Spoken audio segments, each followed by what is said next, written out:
I'm Jonathan Dickinson. I'm Jose Inzunza. I'm Trevor Millar, and this is the Ambio Podcast. Yeah. Welcome, y'all. Welcome back. Yeah. The Ambio Podcast with our first guest ever. Super exciting. We're excited about it. And I think because before we introduce our first guest, I think we need to kind of preface. Maybe this is the first time anybody tunes into the Ambio Podcast. Mm-hmm. So I think the preface is the three of us who introduced themselves here, we're co-owners of a company called Ambio, and we give two people a super powerful plant medicine called Ibogaine.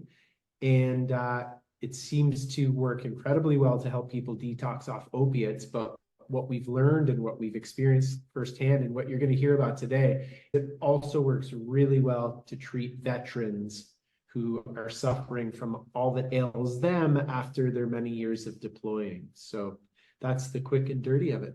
Yeah, and we're very excited. We've had a couple of episodes where we've got a chance to kind of talk through some of our ideas, and we almost got to the point where we were tired of hearing ourselves talk, and we've just witnessed so many amazing stories. So that's ultimately what we wanted this to be, was a chance for other people to be able to hear. And, I think there's always been this kind of need for people to understand Ibogaine from this lens. Like, we get to start seeing studies come out now where there's going to be statistics where they show you, I don't know, the Stanford study that shows a drop in PTSD or biomarkers, whatever. Sure. Mhm. Yeah, like, when the brain imaging stuff comes out, it'll be very interesting. But the way that it's grown from the beginning has come out of just stories of people sharing what it was like for them and the healing that they went through. And I think that the era of long form podcasts has been really ripe for that, where you really get a chance to unpack stories around the experiences. And so that's what our hope is here, is just to be able to give a chance for people who are thinking about it, or just, trying to understand Ibogaine from different angles, and to be able to hear in a lot of detail the stories that people have come through. And how best to do that with people that has already gone through that, and not in a short period of time, but has going through a process already. This is important. That's a great point. That's right? super important to us. We've seen a lot of testimonials of people who did Ibogaine 5 minutes ago, not literally 5 minutes ago, but maybe a day or two ago, describing how great they feel. That's awesome. I feel great after a good workout or a great meal. I could probably do a good testimonial for those when it's so close to the actual event. But what's super interesting to us is, how are you 3 months later, 6 months later, a year later? That's where the money is. So I think that'll be a general rule of thumb whenever we have guests on here, is some time will have passed, so that we can get a super clear idea of what's actually happened in a person's life since they did Ibogaine. Yeah, for those that don't know, Ibogaine is really long acting. Exactly. So long-term effects is what we're really hoping to see, and we're expecting to hear people, right? Yeah, a lot of times when people are here, we try to say, even don't try to make sense of what happened yet. You'll be able to look back on this in a month or a couple of months from now and have a much more clear idea about how things are going. So yeah, and it's actually 5 minutes after Ibogaine or 36 hours after Ibogaine, you actually probably won't feel that good. Maybe 5 minutes after you ingested it, because it hasn't kicked in yet. But the immediate effects, the day after Ibogaine, we call it's kind of notoriously known as the gray day. So you feel pretty rough. It's an incredibly powerful experience, and it really just it kind of depletes you. Like, while you're on Ibogaine, all of your neurotransmitters might be firing on full blast, and then the next day there's a certain low that comes, and there's some recovery that needs to happen. So immediately after Ibogaine, you don't feel all that great, but a week later, 2 or 3 weeks later, you really start noticing changes in yourself. And when there's still a story to tell 6 months later or a couple of years later on how your life permanently changed, that's very fascinating. And we've got one of those stories here today. Yeah. Let's see who is our guest. You want to introduce? So we're very happy to welcome Marty Acosta. And I'm going to let you introduce yourself. We're going to get into your story a bit, but just like a very brief version is you've been down here twice. And what we've had the opportunity to witness from your treatments and the recovery that you've been through is something fairly new for us. I think it's something fairly new for, everybody. And so, this will be sort of like a world exclusive to some degree of having a conversation. And, again, this is just going to be one anecdotal report, and there's nothing that we can, promise from that other than that to understand that there is something promising going on. So welcome, Marty. Welcome. We're really glad that you're joining us. Yeah.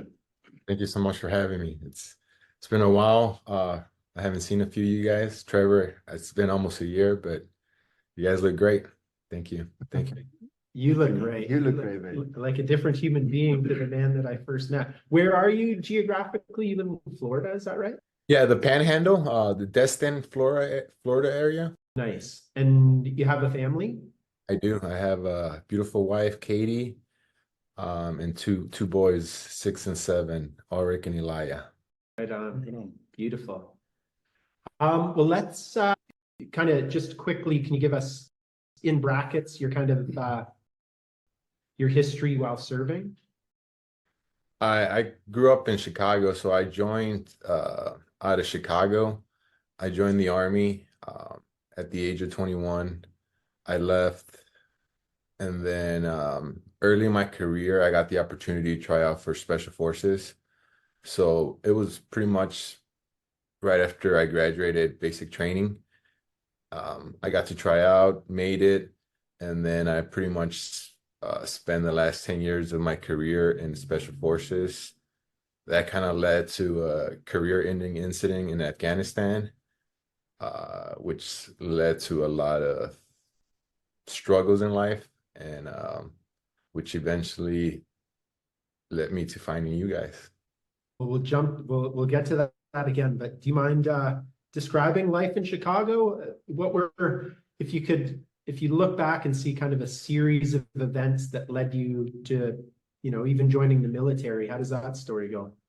Well, I think something that I didn't realize was that there was a lot of childhood trauma that I guess I wasn't really paying attention to. Growing up in Chicago, it was in the 90s, early 2000s, it was still very gang heavy. Like it was gangs definitely influenced the streets and drugs and money.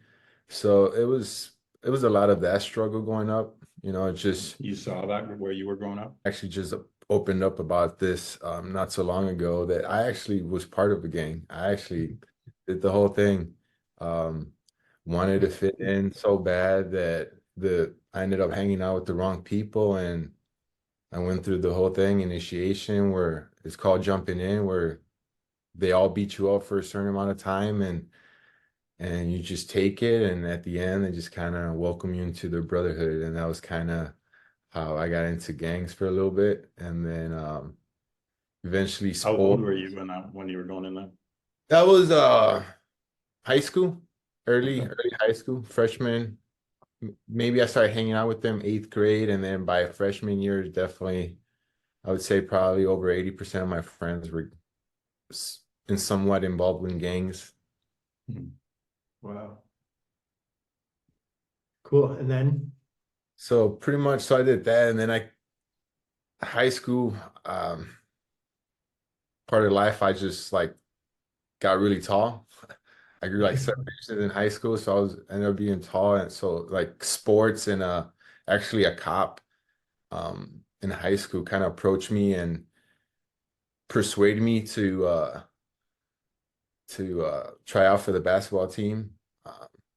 And I did, and I ended up making it, and that kind of pulled me away from the gang life. And I was fortunate enough that somehow the gang that where I lived in, because it's not like you could just say, "Hey, I'm done with you guys, but I'm still gonna live here," type of thing. So, I don't know if it was a blessing, or I'm sure it feels like a blessing now, but they just kind of accepted it and just like kind of let me try to have a better life and just let me walk away from the gang life. I got jumped out, like I got beat up to get out, but Really?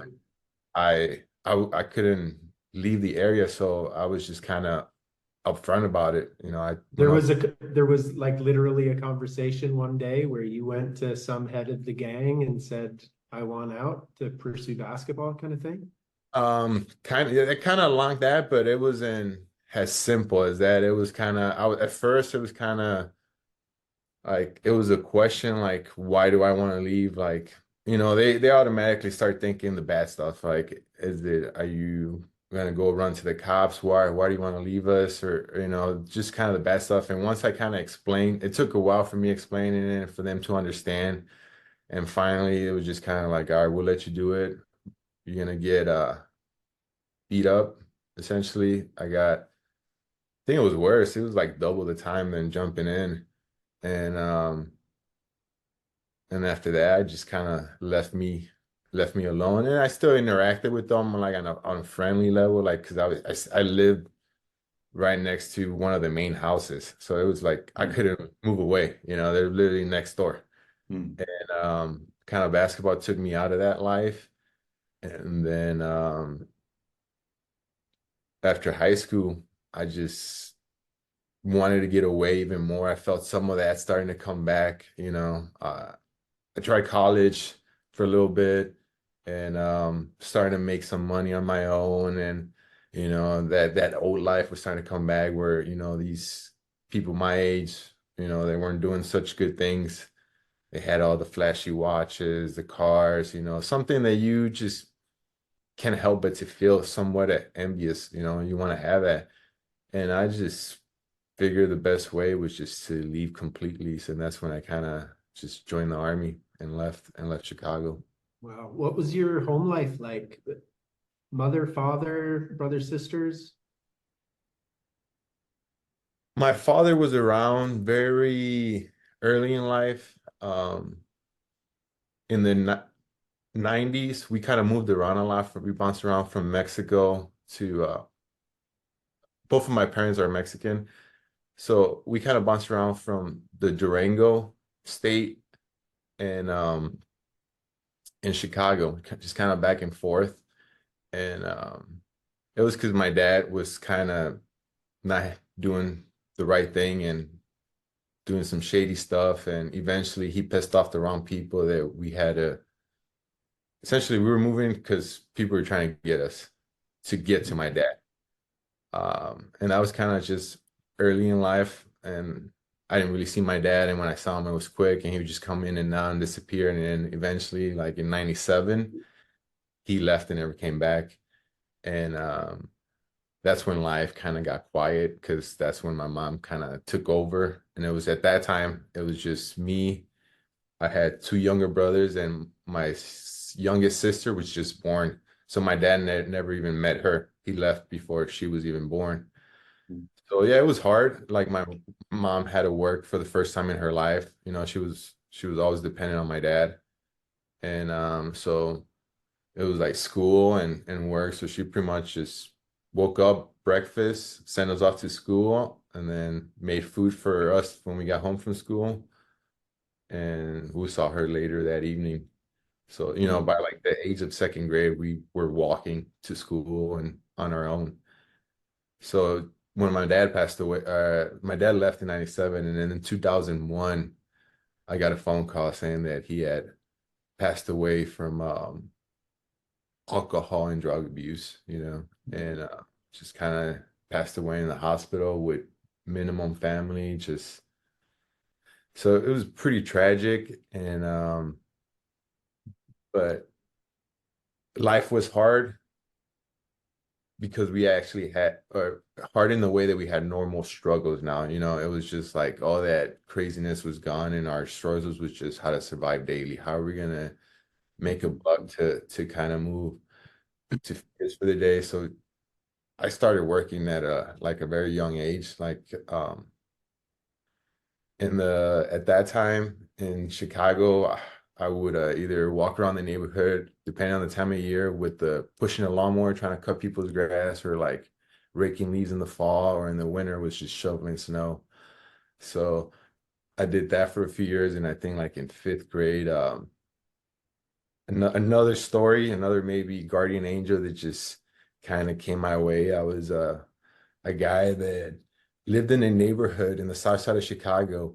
He sold ice cream out of an ice cream truck. And he just kind of offered me a job one day, fifth grader. Nowadays, probably be considered like a predator, guy approaching a fifth grader, hey, you want to work for me? But at that time, we didn't think too much into it. So I started working, and then I was working with him like during the summer seasons, and that kind of took me away from some of that not so good life. And so it's just been working and trying to survive all the way up until, high school. Pretty Right normal, on. I would say.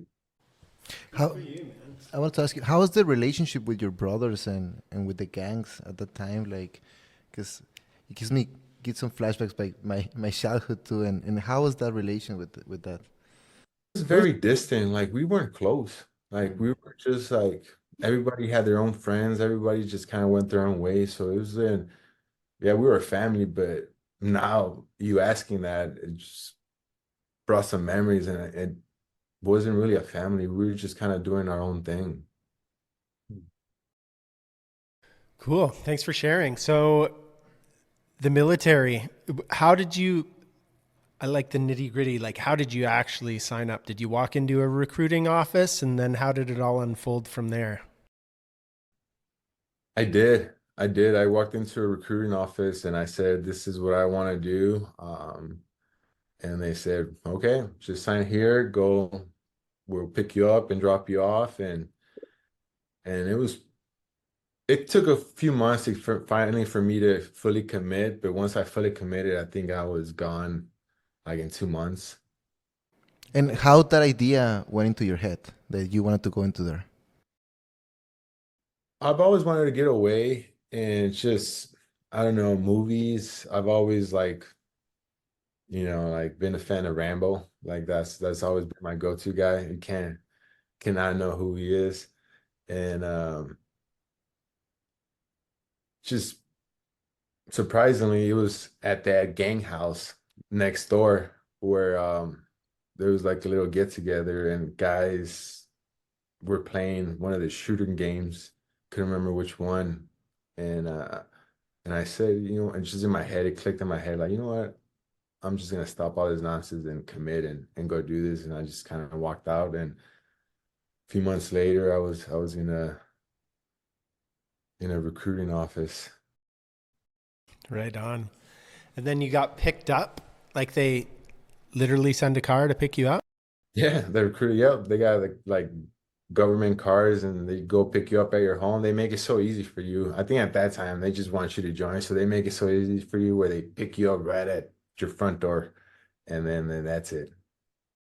Right on. And then they take you where? So you would go to the nearest military facility where you would do the screening process. You do physical, additional paperwork, confirm everything that you had pre-agreed with the recruiter, make sure everything fell in line. And then once you go through the screening process, you sign your name away, you raise your hand, and you swear. And then that's essentially when they take you in. And then depending on the branch of service, you're going to be shipped to that military base in the country. And you would do the training there. I was shipped to Fort Benning, Georgia, where I did my basic training, and then that was it. Yeah. What was basic training like?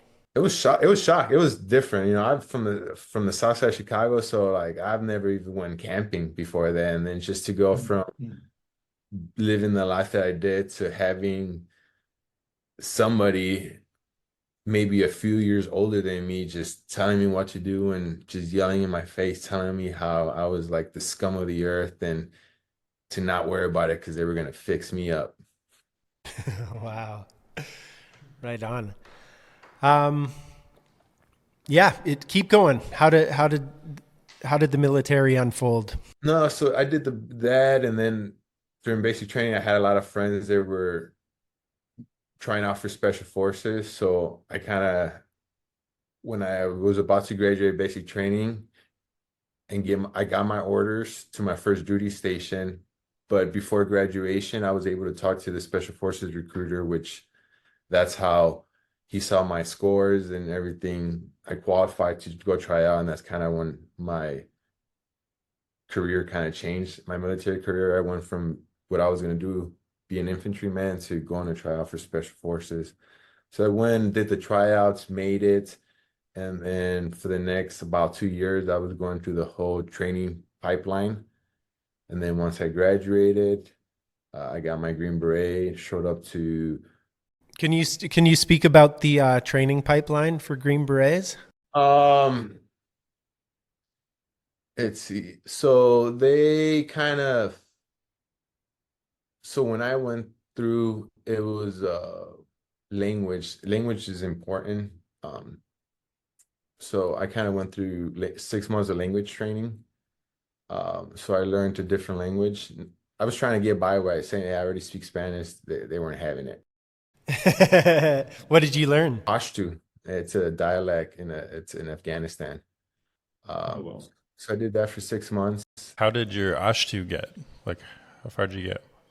It was when I first got out of there, I would say I was like at a grade school level, like Okay. You could get around. grade, conversations. But now, right, okay. but so I did that, the language, and then we went out to the woods where we did most of our training. And then after that, we do our specific job training, where I did my specific job training. And then after that was where you bring everybody together and you do a big exercise. And if you make it through that, then that's when you graduate. So all that takes a year and a half to 2 years, depending on what job you get. How were you feeling like during the training? Like how was your feeling? Like you were feeling super exciting, super pumped, like because I know you mentioned that you like a lot Rambo. So I mean that since day one you enrolled into the army, you were like, I want to be special forces, right? Because it's like the top level. So how was that in the community? Because and also it's not easy to get there, right? It was just very new that I just didn't know what was right and wrong, really. I was just kind of looking at what others were doing. But physically, like I felt great. I was 22, 21, between 21 and 23 when I was doing all that. So I just felt great. I felt like I was like in the best shape of my life. At that point, we were going out and drinking till like 3 a.m, and then by 5 o'clock we were getting up and running like 5 miles. Wow. Physically, I'd say I didn't have any really major injuries, so it was a good time for me. It was just a fun time. And what was going on in the world at that time? Oh, at that time? Did you say you joined in 2001? I joined in 2009. Oh, 9. Okay. 2009. So when I was actually going through the Special Forces training, early in my training, I remember this pretty clear. It's when the military got bin Laden, because that was like the thing that was being talked about when I was initially training. Okay. So did you know what you were being prepared for? Like, did you know that you were going to get deployed to Afghanistan after? I had an idea. It was kind of like once I committed to that, I think that was more the intent. I was like, I want to go do this. I want to go see this. Like I was chasing it almost, like Yeah, now it kind of feels like I was just chasing just something new, something dangerous, something that was going to get my blood pumping. Mm. And what was the specific job you were trained for? I was the communication guy, so the communicator was my job, that we just able to talk to whoever we needed to talk to at that time. Right on. And then what is that? I don't know. What does that big final exercise look like? It kind of looks like what a deployment would look like. So it just kind of simulated what a deployment would look like. So just to kind of give us a close to as realistic as possible, and they could kind of see how we're gonna react in our career in our early career, and see if we're able to cut it. How long do those last? That probably at that time it was 4 weeks. The whole exercise was about 4 weeks. Cool. It was fun. Oh, it was a great time. Got a lot of stories out of it. Right on. Can you share any of those stories off the top of your head? Honestly, most of the fun stories is just like suffering. It's like, hey, remember that time when it was really cold and we couldn't even light a fire and it was just raining and Oh, yeah. I had to lay there. Most of those are like those kind of stories. Like, it's just like just thinking we could be back home and in a hot bed, hot meal. So it's just they just put you in the worst case scenarios where you kind of think about, you make life decisions. You just kind of just reassess your life at those moments and see if you want to keep going. How close were you to quitting, do you think? Was that thought did pop in a few times, I assume? Not so much, because I knew, for me, it was like I knew the life that I left behind in Chicago. So to me, at that time, I think everything was just better. Everything Yeah. like I'm new to me. Like I didn't have any. My family is not a big military family, so I didn't have people that I could go to that they could tell me that story or I could relate to. So I was just figuring it out on my own. Just wondering, like you mentioned, what was the situation in Chicago? I bet that a lot of people, like in your situation, took that decision, right, to go and just like an escape or a safety parachute. Is that correct? I would say that's pretty accurate. The people that weren't getting into college, this was like the military was like their way out. I was like, yeah, I got to get away. How was wondering, because I know Chicago was tough at that time, but not much job, right? Like there was a lot of people in the streets. So because of that, I mean, it was like this easy escape, right, for everyone. Totally. Cool. So then you graduate. Was there a ceremony? What did that look like? How does it end? It was a big ceremony. I'm trying to remember. So I'll share this with you guys. I've shared this with Jonathan. Like, the military feels so far back that I consider my last unit Ambio. Like, you guys are my last, like. So like thinking about the military, I got to think about it, because I was like, man, like my last unit was Ambio. That's my crew right there. Oh, damn. Thank you. No, the ceremony was a big ceremony. My family came in. They were in town for the few days, for the weekend, I think, and graduated, and then I just went straight to the group and straight to work. Cool. Yeah, where did work start? Came down here to Florida. This is where the unit's out of, and I didn't deploy for like the first year. Like, I was the specific unit that I went to, I was still very fairly new, and it was just the schedule there was nothing coming up for me at that time, and so it took about a year, but my first deployment ended up being Afghanistan. So I got to my unit in 2012. What was it called? Seventh group. I was in seventh group, seventh Special Forces group, and my first deployment was until 2013, which was Afghanistan. What do you feel when they told you that, are you ready to go? We got you a date. How's that feeling when they tell you this is the time you're going there? It was exciting and like almost surreal at the time because like at that point, like you're just so pumped up and you've been training for this moment. You up to that point that when you get the call, it's like, I'm going. But for me, it didn't really kick in till the day after I had landed in Afghanistan. It's when like I woke up and I came out of the little hut that I was sleeping in, and it's just like it hit me. That's when it was like, oh my God. A psychedelic experience, huh? Yeah, it was yeah, because actually it was the alarms were going off in the base for incoming fire. You know, they would go out pretty normally. So that was my waking up alarm to that, and it was just like that's when I got the hit. Like, oh my God, this is Wow. So how were those? Yeah, please just continue the timeline. Yeah, how was the first days there? Yeah, where'd you go? Yeah. I was out of the Kandahar. I was working. We were operating out of the Kandahar area, and it was a slow start compared to the next deployments.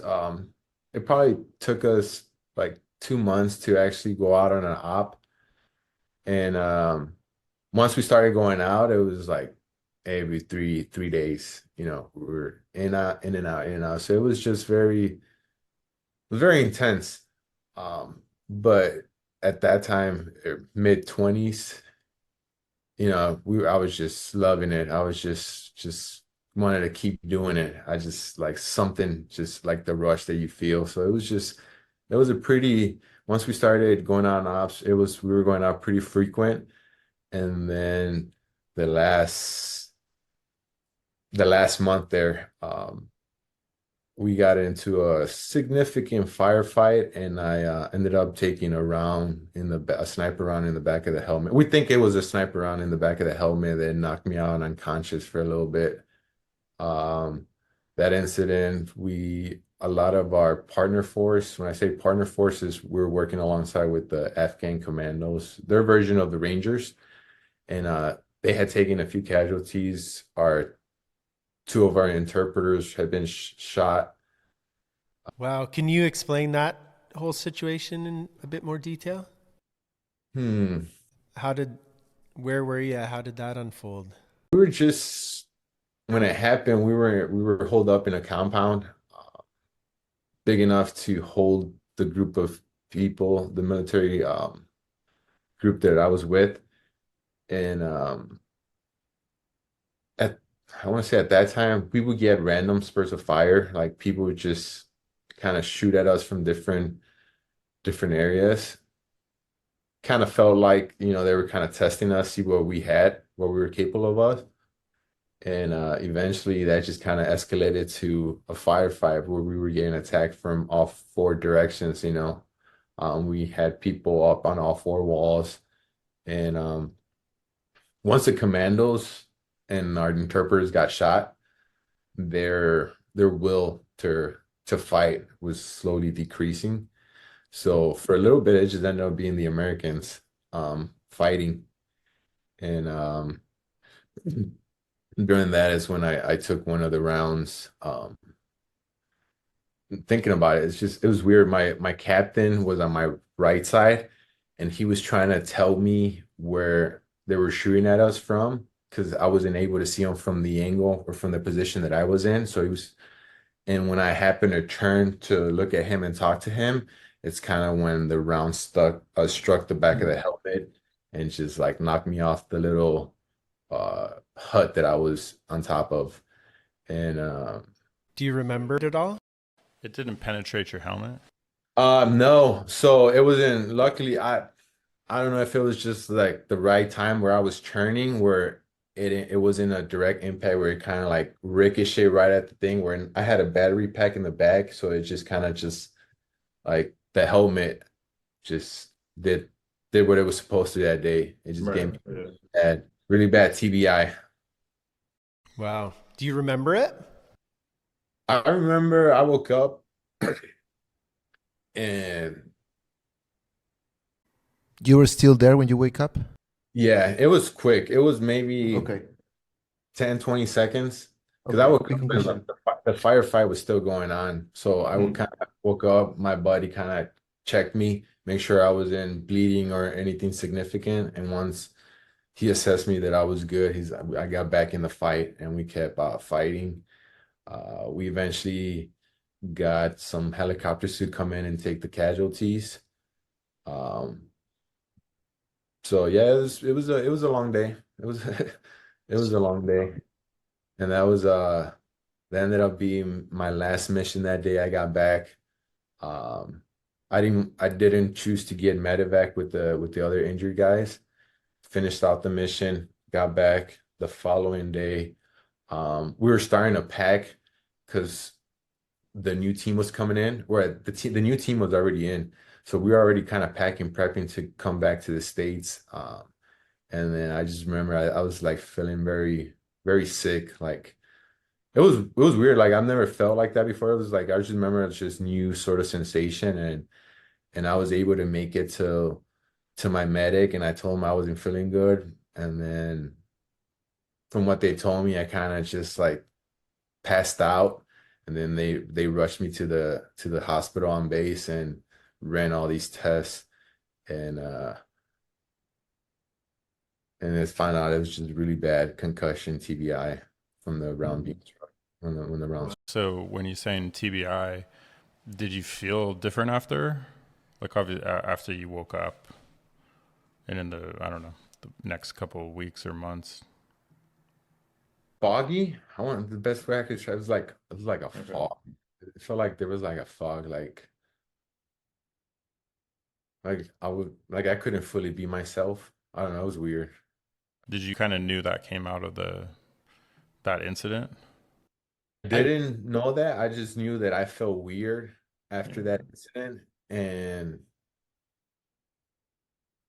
I think I was just accepting what the doctors at that time were telling me. Hey, this is what happened to you. Don't question it. This is what happened to you. So I wasn't questioning what they were telling me.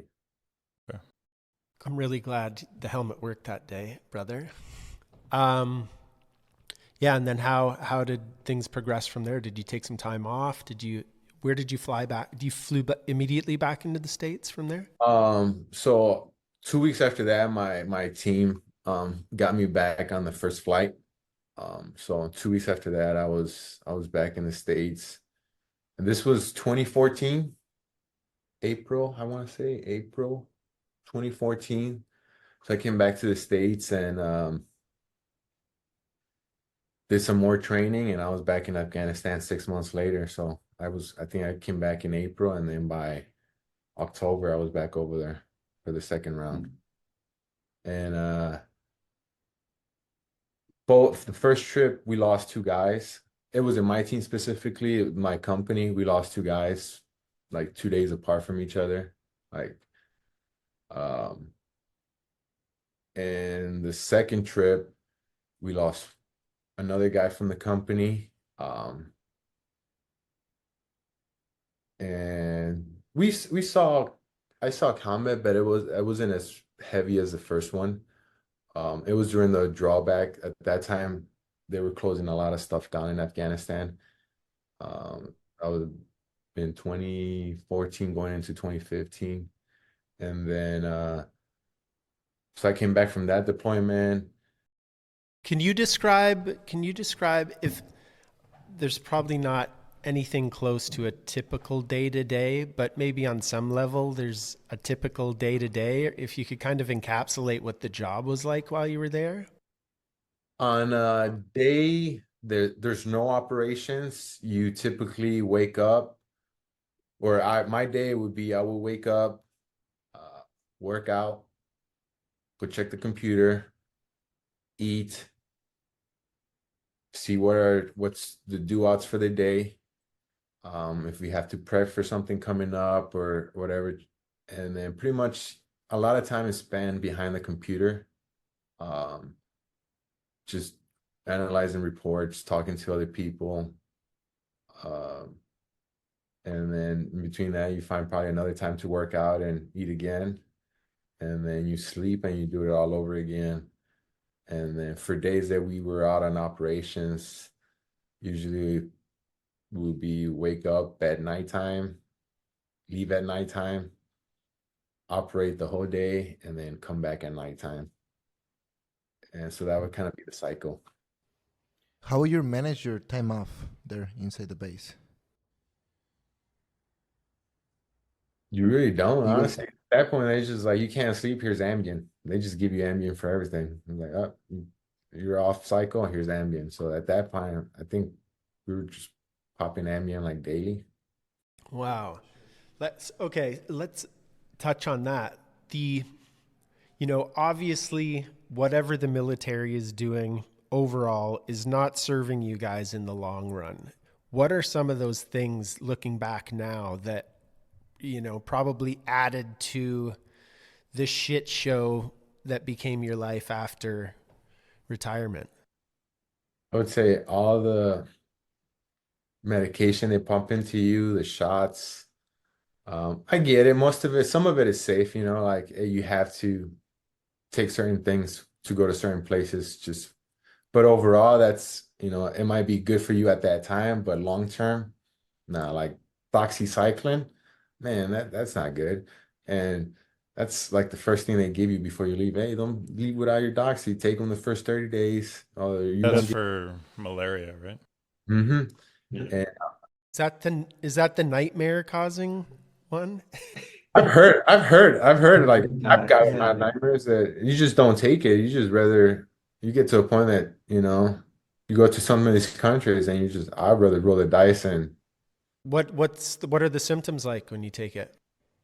it's just, for me, it was just, I just couldn't eat, lost of appetite. I felt like my stomach was eating itself from inside out, and then some nightmares. Wow. Hmm. Can you describe to us one of those days coming back through one of those duties to your base and trying to calm down your nervous system and trying to relax for a little bit? Can you explain to us how was that? Back home in Florida, yeah. No, like you mean even after a mission during the day? Like, are you drinking? Are you allowed to drink when you're deployed like that? Like, what are you doing to? But sometimes Yeah. it gets there. Most of it is just ambient. There's just like here, but coming back to the United States, and my wife would kind of tell me this all the time. It was just, one day you're over there in the mountains, and then a few days later you're walking down Walmart, and it's just very weird. So the military will give you leave as soon as you come back, like 30 days leave, but I think it's just a way to them to just be like, hey, go decompress, figure it out, and then come back in 30 days when you're new. So there wasn't really any counseling or therapies unless you kind of rose your hand and say, hey, I need help, which at that time is looked like almost frowned upon. You're not allowed to have problems. So How do you meet your? Sorry. no, I was gonna say what we do is just self-medicate with whatever we could find, whether it's alcohol or more prescription meds at that time. And then how did you find time to have a relationship? How did you meet your lady, and when did you get married in relation to deploying? So I met Katie when I was finishing the Special Forces training. So right after I finished my specialty training and right before the last training exercise, Christmas was in between, so we kind of got a Christmas break. And my buddy is from Kentucky, and he asked me, really good friends. We actually live like 10 minutes away from each other now. He asked me to come down to Kentucky from Chicago to just hang out with him for New Year's. And I did. And at that time, Lauren, his now wife, was best friends and co-workers with my wife, Katie, at that time. So she brought her friends out, and I kind of met her there. We started talking, and he got married right after we graduated the course. So in March, I went back to Kentucky, and started talking to her even more. And we got our first kiss, and we did the long distance. I was in Florida, so we did the long distance. Once I got back from that first deployment, I bought a house and we moved in together a month later. And so we moved in July, early July, and I found out I was going right back to Afghanistan. And a month later, August 15, 2015, is when we went to the courthouse and got married. So we haven't really had an official wedding yet, but uh, she still got married with me. And it was during a break because I was actually in sniper school. So it was like a holiday weekend. So we had like 4 days off. So I came in just to get married, went back, finished out the school, Nice. came home, and then a month later I was back in Afghanistan. So Wow. relationship, my wife says now we have a relationship. Before it was more like a roommates. Right. Yeah. Cool. You mentioned that she told you that it was weird for her because 1 month you're in the mountains in another country, and then the next month you're here going Walmart with her. How was for her that? Like, how was that experience for her to receiving you back, and then you coming up, pump up to your house, and how was that experience at the beginning? For me, it was whatever. I didn't pay too much attention to it. At that time, I wasn't appreciating what I had. So to me, it was whatever, but to her, it was very hard. It was like maybe she hasn't said it, but maybe I would have felt if I was in her position, I probably would have felt like, like an object, like I'm just being used. You come, you had me feed you, wash your clothes, we're together, take care of your kids, and then you leave for a period of time. And sometimes you could talk to me, sometimes you can't. So I don't know if I could do that. At that time, I don't know if I could do that if I was in her shoes. So that's kind of what she was dealing with. Yeah, I can just imagine she'd be so excited to finally get you back, and then it's that for a little while. Yeah, and then the times that she did get me, I was more busy trying to drink and have good times with my buddies at those times, just coming and celebrating or whatever it is that we were doing. And it was just a lot of drinking. So it was just that stress was added to it.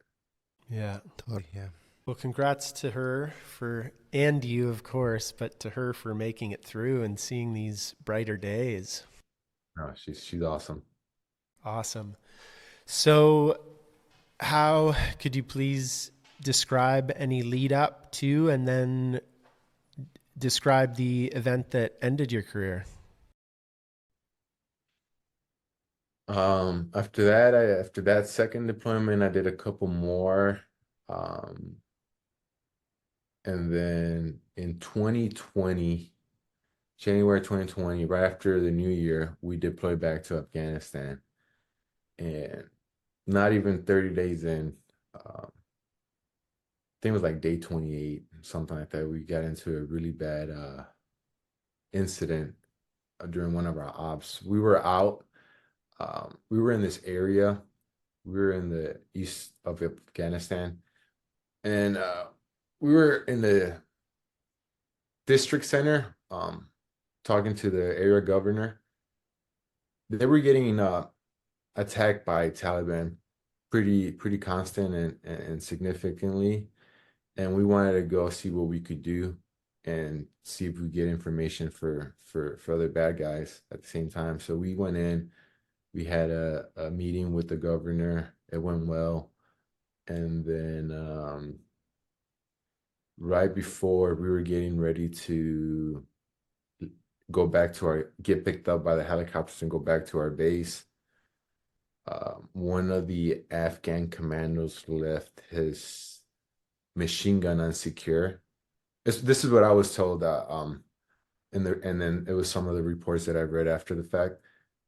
One of the commandos left his weapon unsecure, one of the Afghan police, or disguised as a police, who knows, um, picked it up, went through a building, and then he came out right maybe like 10 meters behind me, and then just started firing at us. So I never really saw it coming.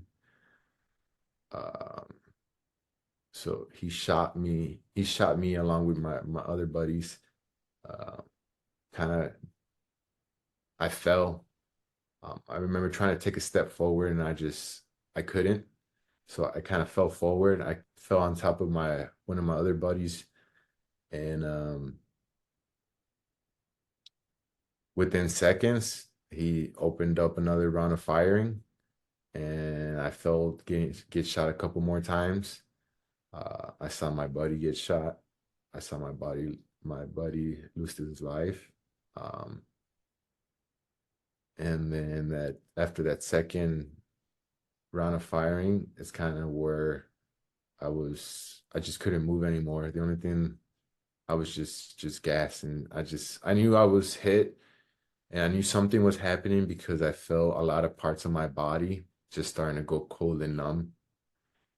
And that's when my medic came to me. He flipped me, and just kind of the look he gave me said it all. Uh, and the medic that came to me was the medic that took out the shooter. So he came in. So I don't know why he came to me first, or if I was just the first person I saw, but he came to me, flipped me, saw me, and then he started dragging me. And when he originally grabbed me by the left hand, and as soon as he grabbed my hand, like, that's when the pain kicked in. Like, my hand just started coming apart. So my entire elbow and forearm was just shattered, and just tissue and muscle was keeping it intact. So as soon as he started trying to pull me, it's like when that kind of revealed itself, and that pain kicked in. So he kind of dropped that hand, grabbed my right hand, and he started dragging me. And that's when I just felt like my upper extremities and my lower ones just trying to kind of separate themselves. I didn't have the strength, and I just couldn't, like, even lift my head up to see how bad I was. He dragged me, and pretty much I was just on the ground, and he was just working on me, putting a tourniquet, trying to do whatever he could. Uh, what saved my life, apart from what he did, is he had a unit of blood with him. We had 3 minutes on the ground, and there's a new cooler that came out where they could take out a unit of blood out to the field during off. So I had a unit of blood within, 30, 40 minutes of that happening. So that helped to keep me alive. But I remember it started kind of like reality was starting to, like, click, like the chances of getting out of this is probably not likely. And all I could think of was my wife and kids, Katie and the boys. And I don't know, I felt the time coming. I just felt the walls closing in. Um, I pulled my medic in. Uh, he gave me a round of ketamine, and then did some stuff, came back, and he gave me another round of ketamine. And then that's when I pulled him in, and I kind of had a talk with him, and I told him, like, hey man, like, I carry a flag in my back plate. Can you make sure, like, my kids get it? And that's when it started, like, really hitting me hard. Like, a lot of thoughts were coming in, and I was kind of asking him to just look over my kids every now and then. And that's when just the lights went dark. Wow. The lights went dark. And I woke up 4 days later in Germany, in a hospital in Germany. It'd be remiss of me and a psychedelic podcast if we didn't ask about that ketamine when he gave it to you. Was it kind of instant pain relief? Did it feel psychedelic at all? Can you remember that at all? Do you think that after that ketamine is with that internal dialogue exchange? Um, so I'm still trying to decipher exactly what happened because now after going through treatment, there are certain visions that I've had that I've only gotten when I flatlined, when I took ketamine and under the 5-MeO. And it's been just like a very similar image that kind of wraps it all together. So that's what those three things have in common for me. Wow. What was the flat line? Um, it was between those days. I was, and then eventually they induced a coma, and I was in a coma for some time. But on the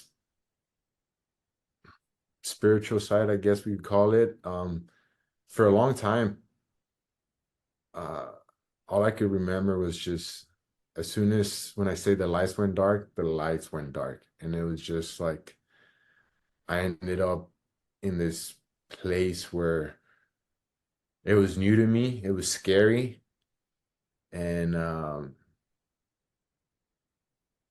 how I kind of got into this place was I saw the kaleidoscope just kind of for the first time. I didn't know what it was, and that kind of took me in, and I felt like I was stuck in this place for infinite time, and I didn't know how to get out, and I was just very scared, and just I remember just being terrified, like I was, and then it got really dark, and I was just I felt like I was in a room with just pitch black, and And you were alone there forever. until I woke up from the coma. But you were conscious. You were conscious of being in that dark place. It wasn't oblivion. No, yeah, it felt like I was somewhere. I just couldn't, Wow. didn't know how to navigate. It was new to me. Were you able to hear people? Were you able to hear things? Do you remember that? No, but there is a story with the doctors and some of the medics that I've got a chance to talk to. And actually one of my buddies, another at that time, another Green Beret, he was in the part of the staff helping out because of all the casualties we had. So it was pretty much all hands. Um, which you guys have gotten a chance to treat two other guys that were part of the incident. So thank you guys so much. Shout out to Todd and Carlos. Love you guys. Um, and so the story is that somehow my mind, or I was talking like the old Chicago hood gangbanger was, because the story that they told me is I just kept saying like South Side, South Side, you ain't gonna get me, South Side. And then that was right before I went into the coma. And then but I don't remember any of that. They said I was just acting funny, or I would say just kind of wake up and say something out of random and then just go back into it. And then I finally went into surgery, and then when I came out, I was just in the coma for a few days. Is there a difference between the event you describe as the flat line and the coma in general? Are those two different things, or is it all? At that point, for that one, I'm not sure, because then I had another experience with ketamine in the hospital. Um, so for me, it feels more like that's when I was like dying or in a coma more than the ketamine itself. Um, so I don't know if that answers what you were asking for. Yeah. Yeah. So, and then when you took the ketamine, you said that you went back to a similar place? So after that, it's kind of, I was in the hospital, and then so when I was in the hospital, I had the little ketamine boosters, and after surgery, sometimes the pain would just be so bad that they would just like, because I would get out of surgery. So it was weird. Um, I would get out of surgery, and my mind would still be in Afghanistan in the combat.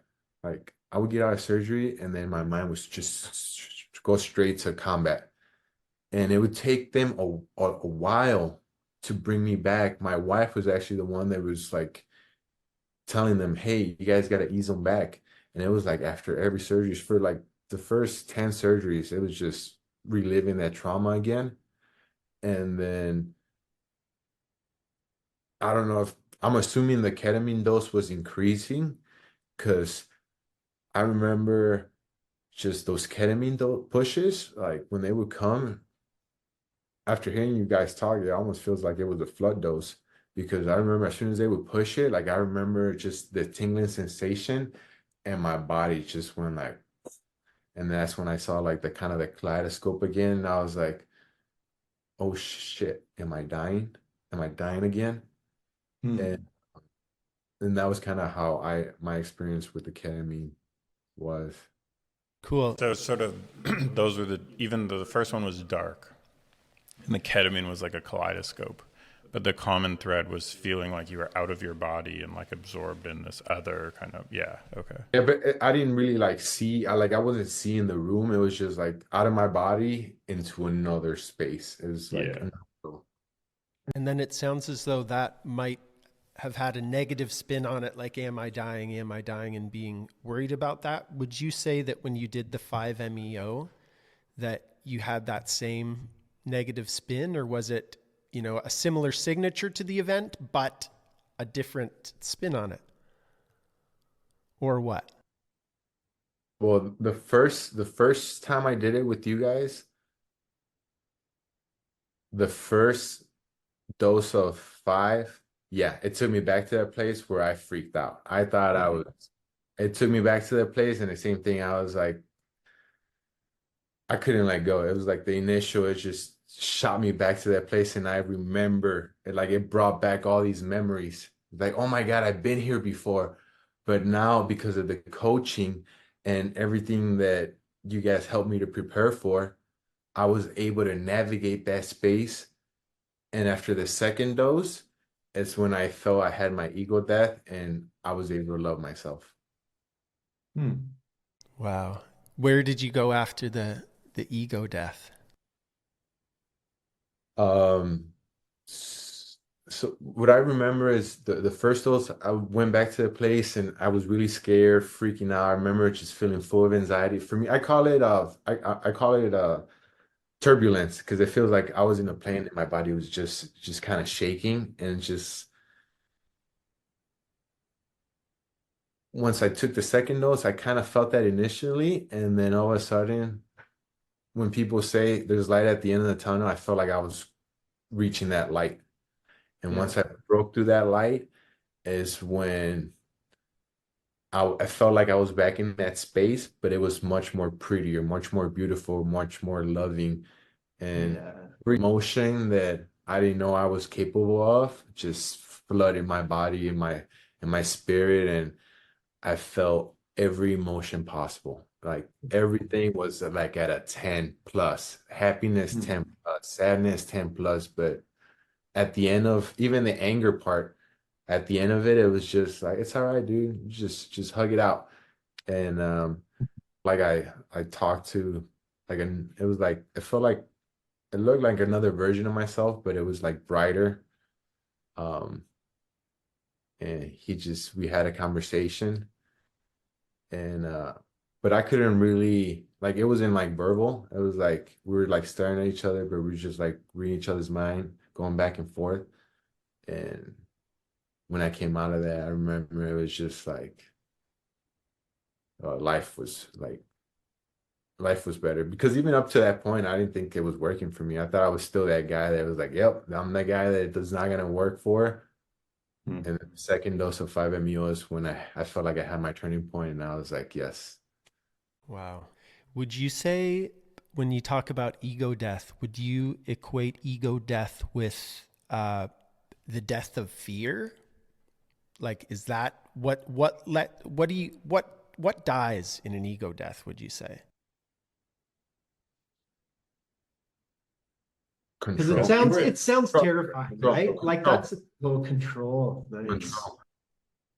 The big thing for me, at least, it was trying to control my emotions. Don't show this, don't show this in front of people, just keep it all in. And Mhm. once I was able to just release that, get rid of that control, give it up, like now, man, I cry almost every week, dude. Now that I kind of gave that up, and it's just, I felt like I was being honest with myself, and like judgment and just all that self-hate, everything was just self, nobody was pointing fingers at me. Everything was, I was doing to myself. And for me, the ego death, I just gave up that control. It's just accepting the feeling in the moment and just riding the wave. Would you equate control with surrender? Like surrendering control, I guess. Like just I'm asking you that as a soldier, where surrender is not a positive thing generally. Yeah, I guess. Yeah. It's just, by surrendering, I'm taking it like it's not up to me. It's in Yeah. somebody else's hand. Cool. I wanted to touch on that while we were in this space with the 5-MeO and the similarities of that, but now let's step a step back. So you were going, you said that you had 10 surgeries. So like that's started while you were in a coma, and then when you woke up, you were still going in and out. Like, first of all, why were they doing surgeries? Like, I mean, we know a little bit, but what's the story? So the injuries that I had, not really sure how many rounds. I got shot a few times. I had my whole waist, my right side was hit, my left side was hit, my left arm was hit. The only thing I had intact was my right When arm. you're saying sides, where like in your hips?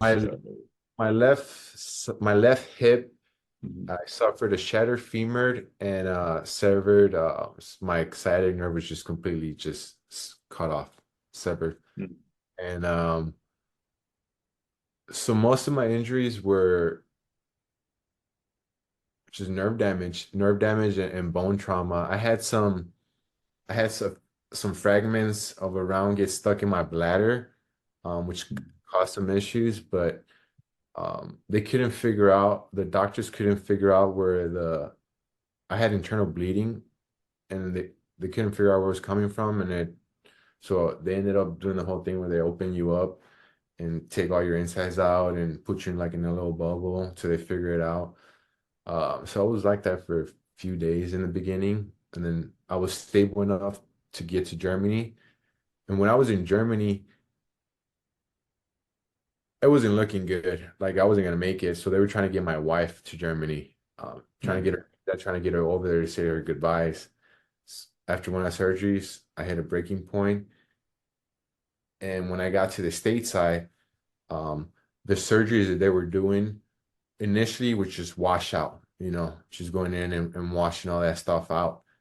And So what wasn't working? Like what? Like I mean, the nerves are disconnected, but did you lose movement anywhere, or was it just sensation, or what? the only thing that I could move was my right hand. Both legs were just completely swollen. Um, I couldn't even do this, my Mhm. left hand. Um, I had external fixators to keep the body parts intact. So I went into surgery and they were able to repair them, but I couldn't move. It was just like I could just move my hand. I remember whenever I did it, I just needed a wave so they could come to me, but I couldn't move. Like Could you sit up? Could you use your other arm? for the first 3 months, 4 months, like maybe sit up like in a chair, but like even to go to the bathroom, like everything was in bed. Like they just rolled me to the side and I had to do my business, and then they just clean up and roll me back. So that's kind of for the first 3 months. Wow. So were the surgeries achieving anything? Like, were you regaining any movement or sensation? Mm, at the first year, not really. I was in the hospital for about 7 months. Got released to go home. Um, and I remember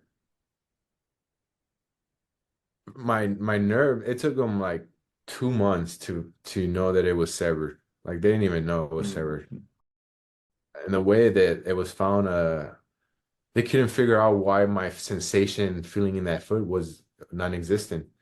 And so they kept running tests, and finally, an ultrasound tech is the one that found it. He was doing an ultrasound in the back of my leg and found like a pocket of fluid, and it was originally intended to be, I forgot what to explore the area, and they saw the severed nerve, and they immediately they went and did a nerve graft from another nerve in the same leg and attempted to heal it, to do the graft.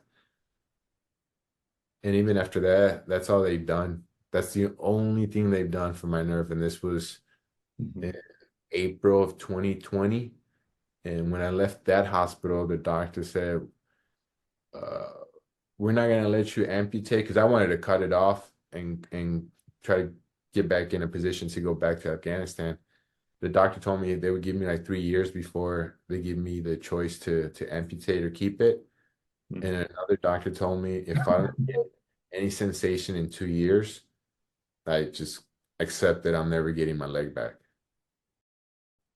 So that was essentially like the major surgery that I had. Everything else was kind of minor. So after that first year, what were you doing? Were you still at that point? Were you still planning on going back? I thought I was. I wanted So to. you wanted to do the procedures, you go back to Afghan? Yeah. Can I ask you why? Why you were like, Ego, maybe, just like they're not gonna get away with this. I'm gonna get them back, maybe. That was most of my thought, honestly. It's just they're not gonna get away. there was angry on your feelings? A lot of anger, especially losing 2 buddies in that incident. Yeah, it was a lot of rage, a lot of anger, and leaving the hospital. My wife counted, and she gave me, over 30 pills, opioids, for every medication. It was like 2 to counter the bad side effects. I think the hardest drug I took was methadone. Okay. That one sucked. When I went off of that one was That's horrible. Well, how long were you taking methadone? not long. I took it for maybe 4 months. But how you scale from the short acting opium to that? Why? It's just part of the doctor's plan. Methadone's used for pain relief. So it's less like ups and downs or whatever. Just trying to control the pain. That was the biggest issue I had, like judgment. So what was this is like during that year and after, did you regain movement in your left arm and your legs? Like, What was that year like at home? What was it like when you got home? It sucked. I was in a wheelchair. yeah. It kind of felt like the military was just like they knew they were done with me. They were just kind of playing the game, like, hey, we got to ride this out. So I just kind of felt like thrown out, and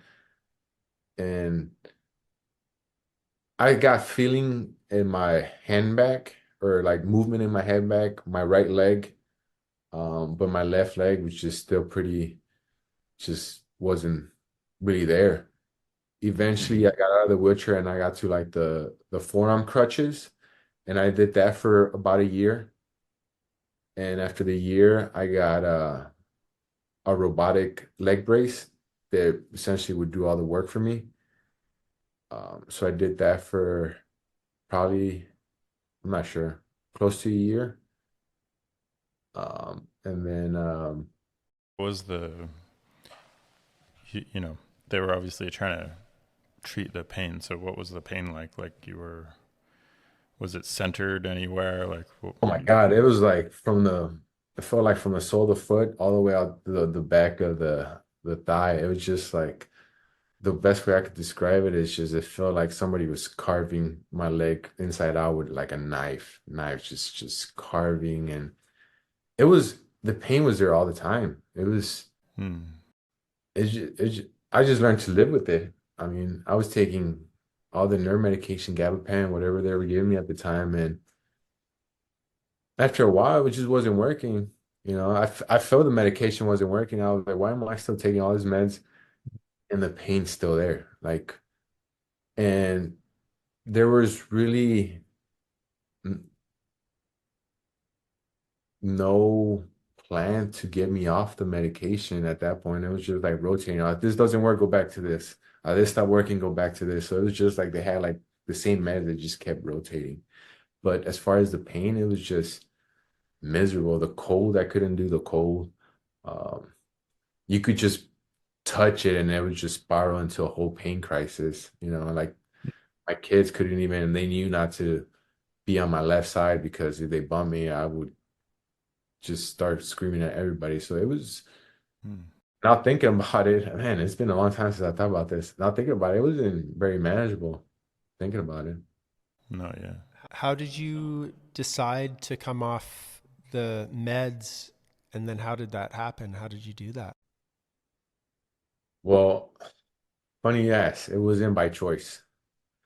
When I got medically retired from the military, my care kind of went away till I was able to get myself established in the VA. And post-COVID, everything's crazy. I retired at the end of 2022. Um, and right before I retired, the Army doctor said, here, 60 days worth of medication. By this time, you should be able to get in and see another doctor on the civilian side. And I didn't. And that just made it even worse. What you did it because you couldn't, or Couldn't find one? COVID. COVID. I'm giving you the excuse they gave me. That's the excuse they gave me. Teleworking, just not everybody's capable.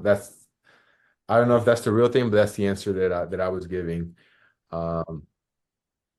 And so I just ran out of medication, and that's when it started getting even worse.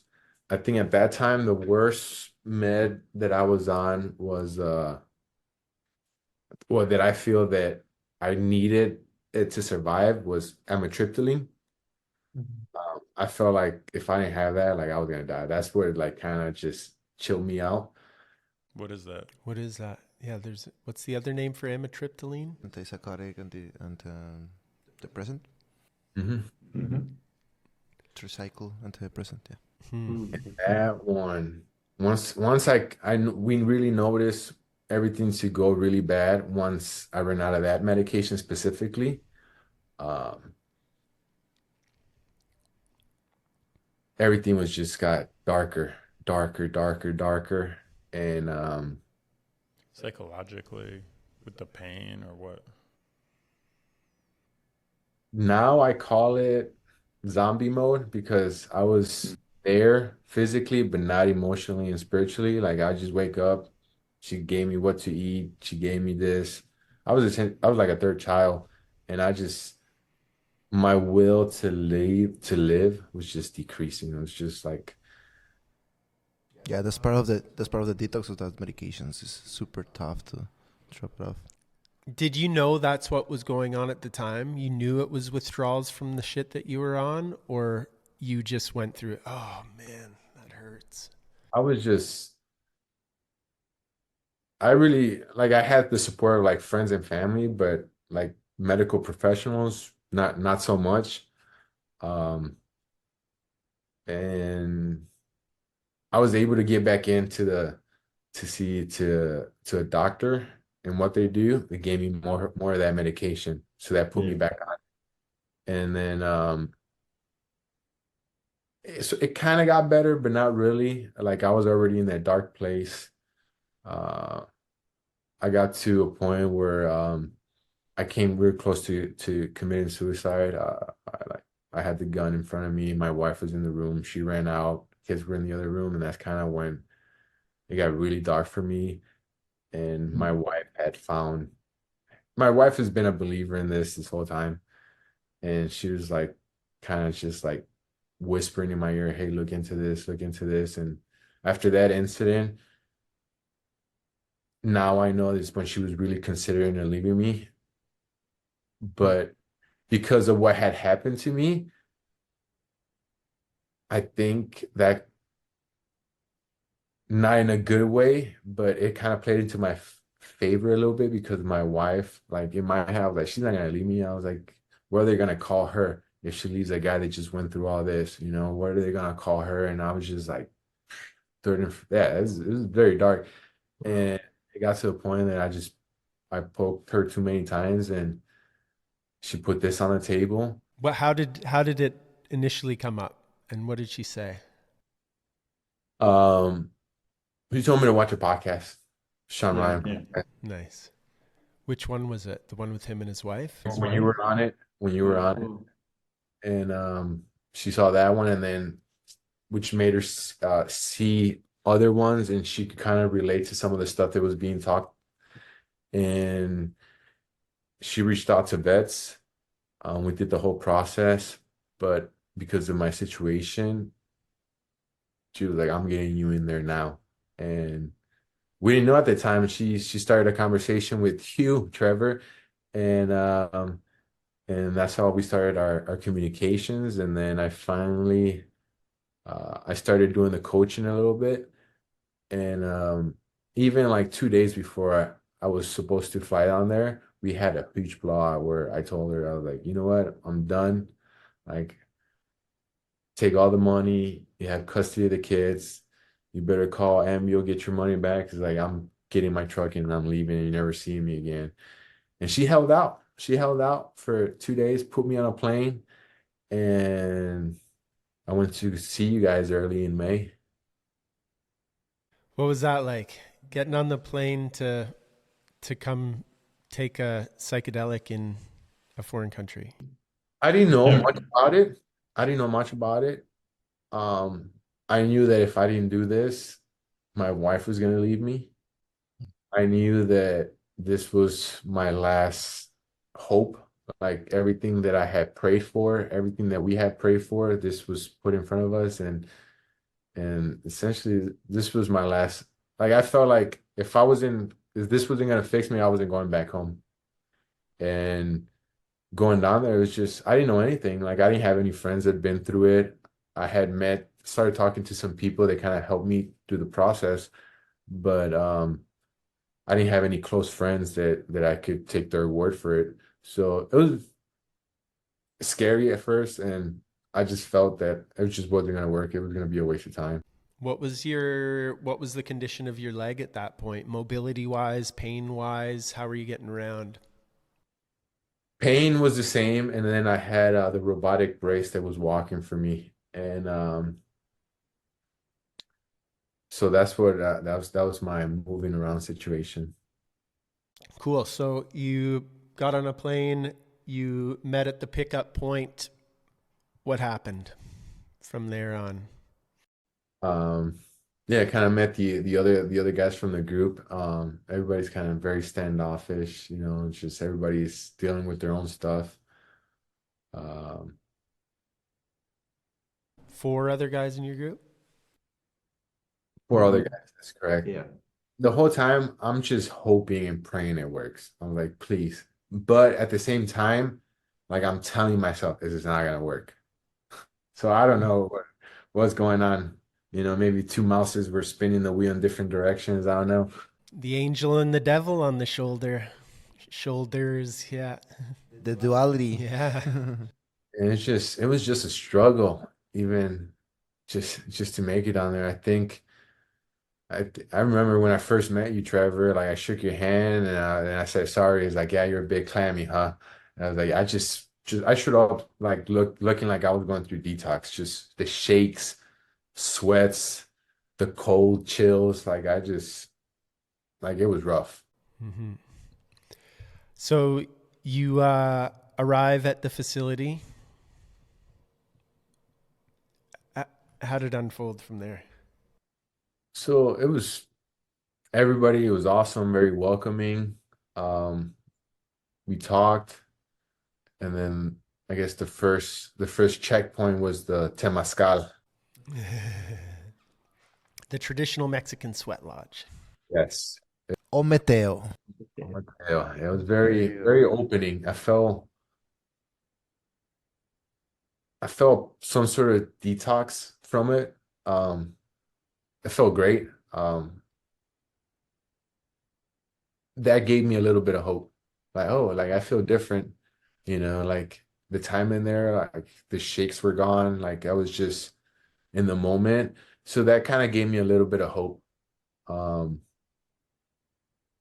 and then the next day, we do our breathing, and then leading up to the How was the food? I felt guilty because I just couldn't eat. Like it was just even before medicine, like I just couldn't eat. And so everything looked amazing.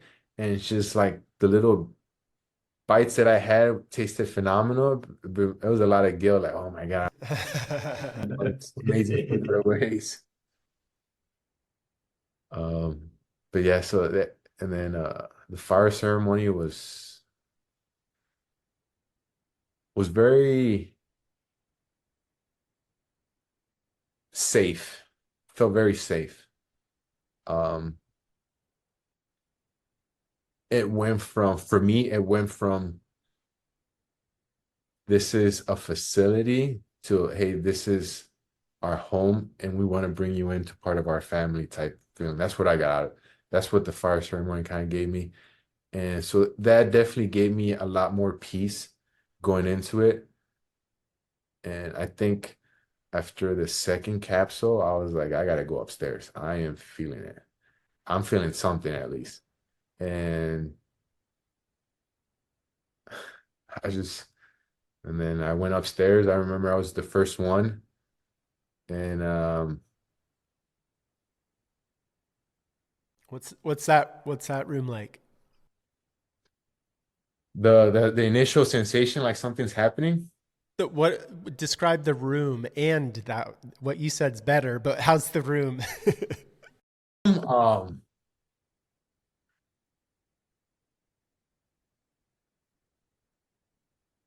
it's it's dark. It was dark and like in a way that is like, hey man, you're about to find some shit out. Like you don't know what's coming. It was like very mysterious. And and the music and everything was just like Magical. magical, but in a way that is magical, but I kind of describe it like I don't know if you guys are Spider-Man fans. Venom, when Venom gets too close to like a bell and they ring it, like he like shakes out of the body. So it's kind of like that's the sensation I got, like the shadows that were lingering, like they were like, oh man, like it's this is gonna be a cage fight in here. So it was kind of like that feeling. It was like all of them, like, hey, you're about to go. That was like you're about to go into war, dude. You don't even know. Warrior. Yeah, Mm. it was very spiritual. Like it's definitely I don't know, it was new to me. Like I've never experienced anything like that, but it was just the thing that I could compare it to was like I was getting ready to go to war. Wow. And then, yeah, how were those? That's cool. You were already feeling the medicine a little bit as you entered the room like that. What were those initial feelings? And then kind of what was the progression of the medicine journey? Well, for me, I started feeling the shakes even worse, like the little tremors or whatever. And I just like, oh my God, like I think at that point I was the heaviest I've been. I was like 240. I'm 6'6", 240. I was like, oh man, I gotta at least make it halfway and make it easier for them. Uh, so I just remember like mobility was starting to get worse. And the more I moved, the worse the feeling got. And for me, got I laid down and I really started to go into it. Um, I felt like I was reliving all the February 8th trauma. Like my all the body parts that were injured, my leg was going crazy. I felt the initial sensation. I was reliving the initial sensation that I lived that day. Like my whole body just went into the same. I felt like I was reliving those injuries. Like when you were describing the feeling of the projectiles like entering No, your body. the physical part. Yeah.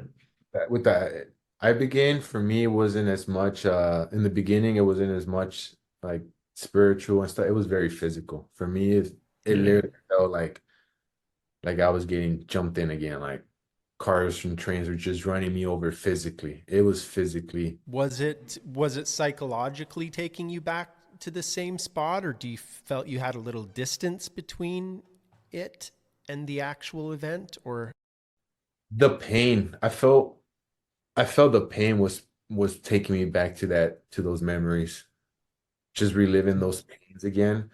Hmm. That I feel like that's what took me back to that place. Just like, oh, this is the pain, this is where I felt it, and it just took me back to that. At any moment you feel that that pain, it was doing something good for you? That it was gonna go in beneficial for you during the Ibogaine? Um, no.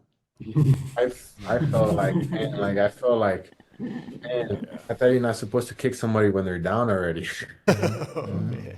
So yeah, it was So did it stay for a while? I mean, like that's when you first laid down and that's what you started feeling, but did it change at some point?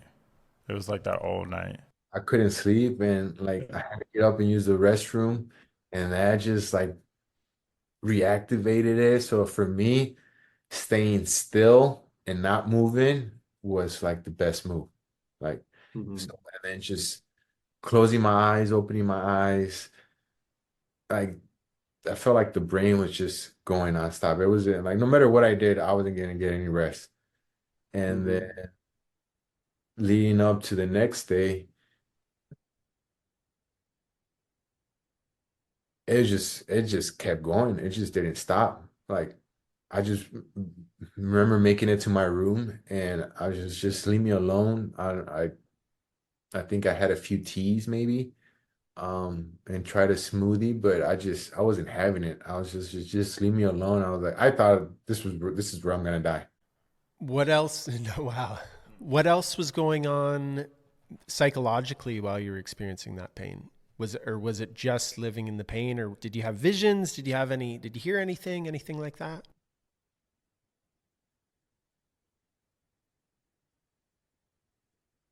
For the for the period of time, it was very small. I would say for me, it was like 80% physical and like 20% like spiritual. For that moment that the medicine decided to take a break with me, um, it felt more like I was like in space. And all this was under the mask. Um, it felt like I was in space, and then the part that I remember most, it just felt like a timeline was presented in front of me, and I would kind of zoom in on the star, and then that would just kind of open up to like a memory, and that memory meant something, and I couldn't really remember. I couldn't understand it at the time, and when I understood it is when it just like shot back to the beginning, and I could remember where I had a feeling of remembering being in my mom's womb when I was still like not born, and then that just kind of gave me like a warm, like safe feeling, and then that kind of brought me back, and then just showed me stuff along my life, just memories. One of them was in the south side of Chicago. I never realized this, but I grew up playing. Most of the neighborhoods have like a neighborhood park, and the neighborhood park that I grew up playing in is called Vets Park, and it was like it felt like the experience like was telling me like, hey, we are like it was in your destiny. You were gonna be a soldier, like, and then some of the childhood trauma that I spoke about earlier with my dad and us having to move around so they wouldn't get to us. That came up a little bit. Uh, and then alcohol. Alcohol was introduced of a memory, which I don't know how I remember this. Um, I talked to my mom about this and she kind of confirmed this. I experienced alcohol when I was at the age of 2. That's when I had my first hangover, I guess you could call it. And how it happened is I had irresponsible uncles and cousins from my dad's side that whenever they would take care of me and they couldn't keep me quiet, they would just give me alcohol. So one day at when I was 2, I was very sick. My mom took me into the doctor, and the doctor was like, "Yeah, he's hungover," like, and that problem was discovered. So I began kind of allowed me to remember where alcohol originated for me, uh, that I've never really thought about in the 34 years that I've lived on this earth. And so that kind of helped a lot of questions. So it was just like little snippets of memories that were in the memory bank that I didn't even know I had. You said something about Ibogaine giving you a break. Is that all within this break it was giving you, or what's that specific break? That's it? Yeah, I would call that the break when like the physical pain wasn't as intense, and it was just like showing me these vision or not visions, these memories. Memories that kind of led up to me finding medicine and how I found it. And some of them just honestly created more questions. But one of the things was like like this is gonna be a long ride for you, dude. But and it's gonna be hard because if it's easy, like you wouldn't get better. You need to suffer and work through it in order to overcome it. And that's kind of, and then it just went back into the physical stuff and just kind of just feeling like I was getting beat up again. Wow. So the next day you're just pissed. You get to your room. How's that day go for you? That gray day, as some people call it. Just wanted to sleep. I was just hoping to just get at least like 10 minutes of sleep, just 1 minute of sleep. And it wasn't for um the Reiki experience that kind of brought me back. Um, the practitioner, she showed up. I didn't, honestly, I was thinking of even canceling it. I was like, I have no energy, I have no desire. And she came to the room and talked to me. Her name's Berta. She came straight to your room. Yeah, Bertha. I have so much respect and love for that woman. Like she gave me a, and you guys don't talk about this ever. Like she gave me a lot of stuff to think about. She even gave me some homework, but the interaction I had with her just added to the spiritual rebirth that I was searching for. Um, we talked about the injuries and the challenges and just her work and the way she approached it. Just it went from being a black day to like a gray day for me. Like that's when my night kind of got better and she gave me a little bit of hope. Um, and then the next day I remember leading up to the 5. I think I asked everybody, I said, can I please just go first? Because What was your night like before that? Did you get any sleep? no, No.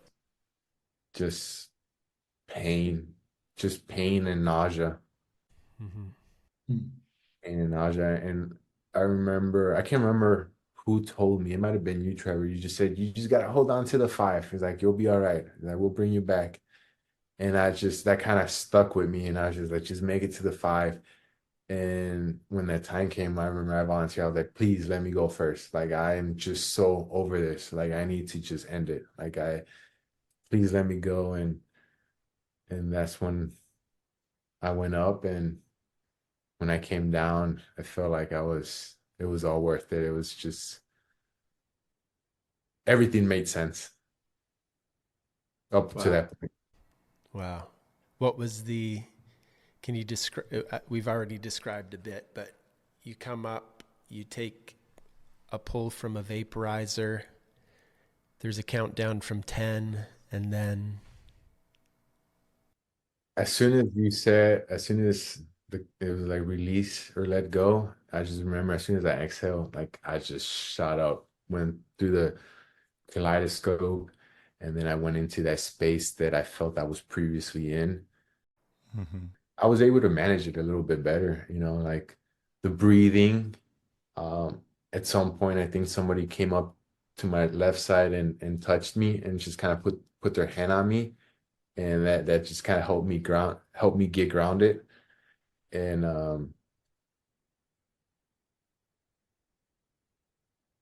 it was just very out of this world for me. It was just like I felt like my body was still there, but something inside of me was not. And the first dose was just very, very dark and just figuring it out. And finally, once I broke through whatever space I was in and I was getting closer to the light, it's when things were starting to fade away. Maybe that's a good way to put it, fade away. I asked for the second one. That's when I got it, and then I just kind of picked up where I left off.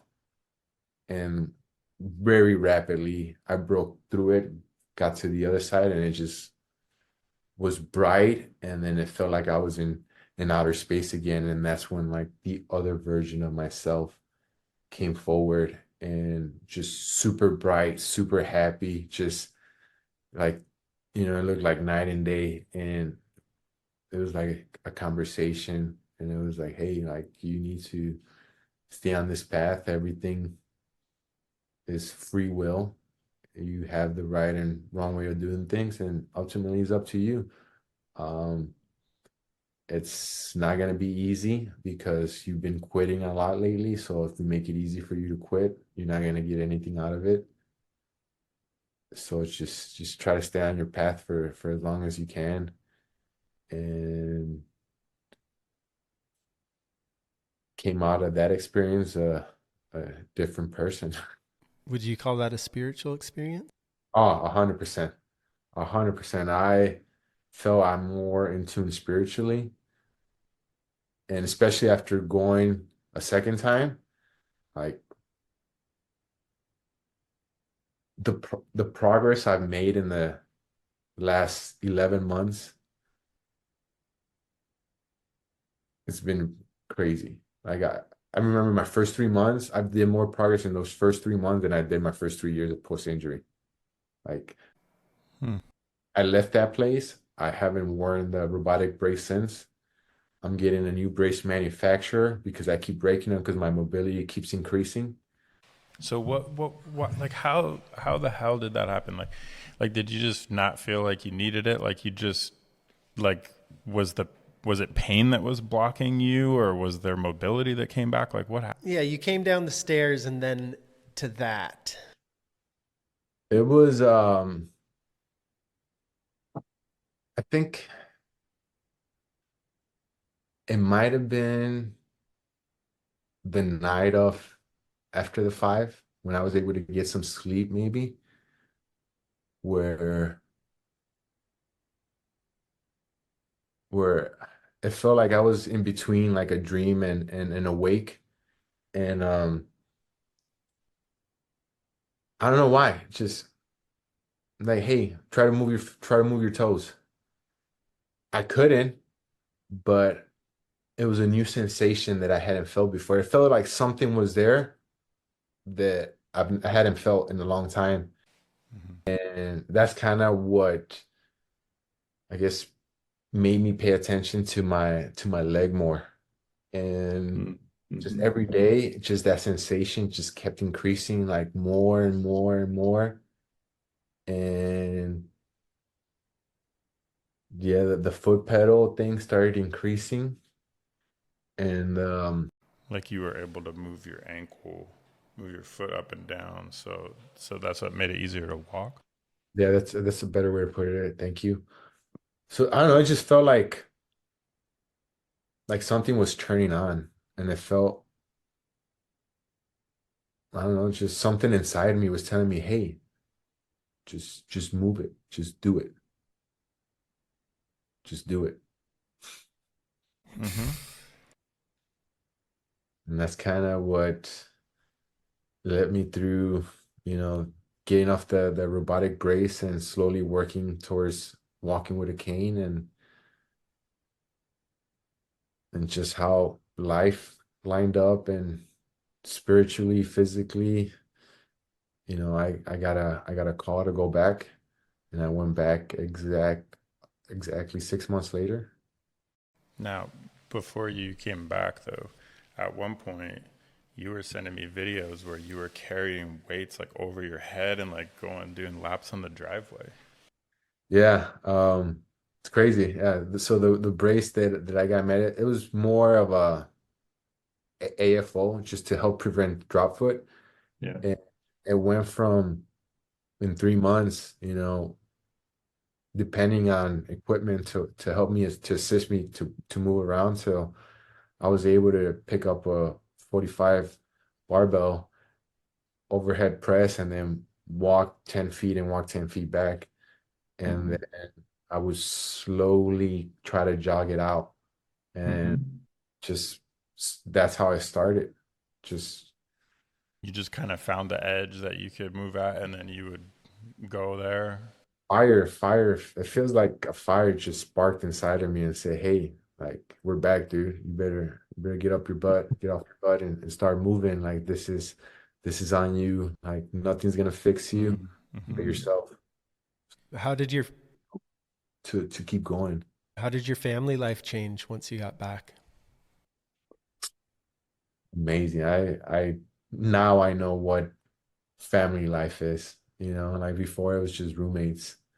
Um, I have a relationship with my kids, with my wife. Um, it's just so peaceful. Like, the noise went down. Like, the boys actually come up to me for help instead of trying to avoid daddy. So it's so amazing. Like, I coming home, like, oh, man, like, I feel like when I saw my kids for the first time after medicine, like, man, they just look like so bright and full of life, that just, like, fuel the will to want to live. Like, all I want to do is just live, because I want to see them grow up. Wow. And what about the pain? I don't know. I don't even think about it that much. It kind of just started fading away. Like, I don't, unless honestly, unless somebody asks me about it, I don't really think about it. Sorry. Wow. You had pain for 3 years, and then what happened? Like, you took the IB and it just kind of slowly dropped off, or I mean, we knew when you were here that was part of your goal, right? Like, was mostly neurological. So it's almost not surprising that your experience was a lot of physical, right?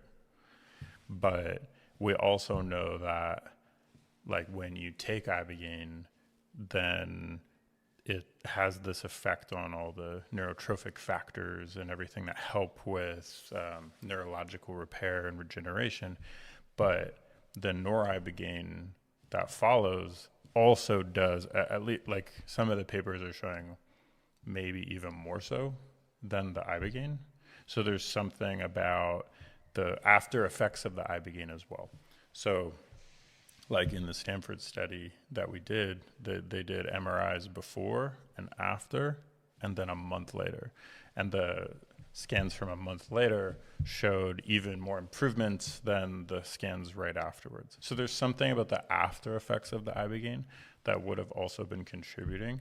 And then in order to extend that, we were, talking about microdoses, because there's something, even just keeping a low level of that noribogaine in your system helps a lot. So how quickly was that process in terms of the pain and the regeneration that you're going through? Your gray day was super painful. How was the day after that? After the 5, like, After the 5, after the 5, like, the pain went down. it just like fell off a cliff, like it wasn't a big deal. I would say half of it was just like Mhm. You think was not just also the physical pain, but also your conscious relation with your pain, that it changed, that it shifts? Now I do. At that moment, not so much, but now knowing what I've experienced now, I would agree with that a little bit. Makes sense. Wow. So it was like like pain went down by half right after 5, and then kept improving, and you were able to do more and more and more. Yeah, and then just, you know, the booze going away, the all Right. medication going away, Right. felt like that fog go away, and my body just started turning on. Like I'm my internal clock is with the sun. This sunrise is at 5:30. I'm up at 5:30, do what I need to do, and then I get my day started. The sun goes down, I start to get tired, time for bed. Um, so my body just started tuning in with nature. It's just like like I don't know how to explain it. It was just that's kind of what I mean by the spiritual side. It's just like I Yeah. feel I feel things now. It's just everything's more better. I don't know. So that everything we've talked about so far is beautiful integration. And what did you do kind of specifically to integrate this experience? I know you got coaching before and after. What did you implement any new habits besides just trying to use your leg once you got home? How did Definitely trying to not return to alcohol or any medication. And just trying to accept in the moment and just being more active. Like I have the energy, use it. So even after coming back, I still had a little bit of anxiety. That wasn't completely gone, but I was able to identify it and I use that anxiety as fuel. So when I wake up, experience a little bit of anxiety, Mm. then I was just use that as fuel of that. That's my pre-workout. Let's go try to Mm. walk treadmill. So ignite this process of self-awareness and mindfulness, being present. 2 minutes, it's just the anxiety is gone and I don't even think about it. So now I'm like, anxiety doesn't like pain. You're anxious out there, go run a mile. I promise you, a minute in, you're not gonna feel anxious. So I just kind of use it. I use those symptoms as like fuel now to accomplish a task. Wow, beautiful. So you said you felt the medicine call again, as it were. What does that mean? Um, just my body was starting to just not improve as much, and I don't know, it's just I've noticed that my body wasn't improving as much, and some of the mental health side of things that I didn't get a chance to work on the first time, they were kind of just coming out more. Um, and I found that, whatever I was doing wasn't really working. And You kind of plateaued a little bit. yeah, so it just didn't really, I don't know, it just kind of lined up. Like it wasn't forced, like everything just kind of fell into place. And I just took it as a sign to like, hey, it's time to go back. And that's when the vets grant kind of came through, because you'd applied before and then just came on your own. Yep. Yeah, so VETS is the wonderful nonprofit started by Amber and Marcus Capone that has been sending U.S. Special Forces veterans down for this treatment or similar. And you went to their website, vetsolutions.org, where you could also donate if you felt so inspired. And you filled out a grant application, and then they basically took care of the rest, right? Correct. Beautiful. I believe it was to this beautiful house your second time. Are you having flashbacks looking at the house when Not even to do medicine, just to see you guys. So by the time you came back, what was mobility like? What was pain like? Compared to the first time, like if I say the first time was definitely at a 10, um, I was probably cruising between a 3 and a 5 on a daily basis. Okay. The Wow. 3 and a 5 became my new normal. Mhm. And there was still things that were difficult about moving. Like you still didn't have 100% like sensation back and No, yeah. like I had like the movement starting to activate, but not so much the outer sensation, like the touching the skin sensation part. Oh, okay. Okay. So what was your second time round Ambia like? Were you hungry this time? Yeah, I definitely enjoy the food a lot more. And it was a different experience. Like if I feel like if I was to tell both experiences and not say my name, like you guys, people would think it's two different people. It was two different people, two different persons for sure. You're right, you're right. Yeah. Um, Ibogaine was like so nice to me. Mm. It's just so nice. Like So how did it start the second time? I was anxious. I got anxiety just because it wasn't starting. Like it took a long time. Okay. It took a long time to start. Did And you take a booster dose? yes, Mhm. and it still wasn't, and it just wasn't happening. And then finally, I remembered part of the meditation and the breathing. Hey, just calm down, just relax. And honestly, I kind of went into it with my intention being like, if you let me sleep, I am perfectly fine. You know, like if you just want to work in the background and let me have a good night rest, like okay with me. Like I don't need to see anything. Like I I'm sure there are guys that hope that, but yeah. It's kind of my intention the second time. Like I kind of knew what needed to be worked on, but like I was like, just please take it easy on me because I thought it was gonna hit me again like it did the first time. But no, it was just very calm and peaceful. And when Ibogaine showed up, it was interesting. Yeah. Like what? So once I started finally relaxing, at this point everybody's already just laying down and just trying to do their thing. Because I didn't really experience any visions the first time, so I really didn't know what I was looking at. It started out just kind of just very futuristic. I don't know how to explain it. It felt like if you combine Star Wars and like Avatar, you know, like the Death Star. It was just like that kind of detail. And it was just like tunnels. Like it was just like a tunnel will appear and then like the lights would turn on when you see the tunnel and then it'll disappear. And then another tunnel would appear. And that would just kept happening, you know, for a while, and I didn't really understand it. But in my head, it was like I'm not in pain. Like I felt a little bit of the nausea, but not a lot. Um, I didn't get up to use the restroom at all that night. I just stayed in bed. Um, so I was seeing, You said you weren't in pain. Does that mean pain went down to zero? yeah, like the only thing I would feel is just a little bit of nausea. Mm-hmm. Wow.